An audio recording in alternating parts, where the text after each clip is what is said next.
রবীন্দ্রনাথ ঠাকুরের জীবন স্মৃতির পরবর্তী অংশ।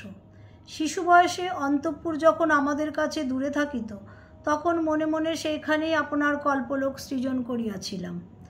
যে জায়গাটাকে ভাষায় বলিয়া থাকে অবরোধ, সেইখানেই সকল বন্ধনের অবসান দেখিতাম। মনে করিতাম ওখানে স্কুল নাই, মাস্টার নাই, জোর করিয়া কেউ কাহাকেও কিছুতে প্রবৃত্ত করায় না।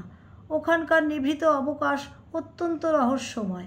ওখানে কারো কাছে সমস্ত দিনের সময়ের হিসেব নিকেশ করিতে হয় না। খেলাধুলা সমস্ত আপন ইচ্ছা মতো।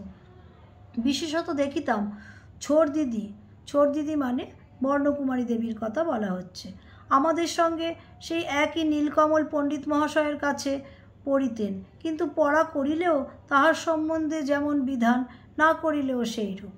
10টার সময় আমরা তাড়াতাড়ি খাইয়া স্কুল যাইবার জন্য ভালো মানুষের মতন প্রস্তুত হইতাম।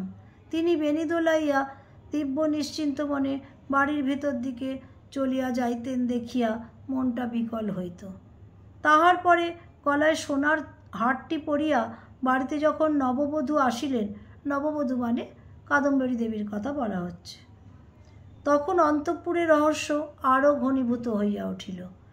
যিনি বাহির হইতে আসিয়াছেন, অথচ যিনি ঘরের, যাহাকে কিছুই জানি না, অথচ যিনি আপনার, তাহার সঙ্গে ভাব করিয়া লইতে ভারী ইচ্ছা করিত। কিন্তু কোনো সুযোগে কাছে গিয়া পৌঁছিতে পারিলে ছোড় দিদি তাড়া দিয়া বলিতেন, এখানে তোমরা কি করতে এসেছ? যাও, বাইরে যাও। তখন একে নৈরাশ্য, তাহাতে অপমান, দুই মনে বড় বাজিত।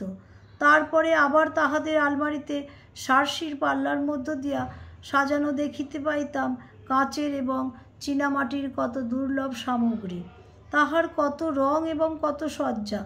আমরা কোনো দিন তাহা স্পর্শ করিবার যোগ্য ছিলাম না, কখনো তাহা চাহিতেও সাহস করিতাম না। কিন্তু এই সকল দুষ্প্রাপ্য সুন্দর জিনিসগুলি অন্তঃপুরের দুর্লভতাকে আরও কেমন যেন রঙিন করিয়া তুলিত।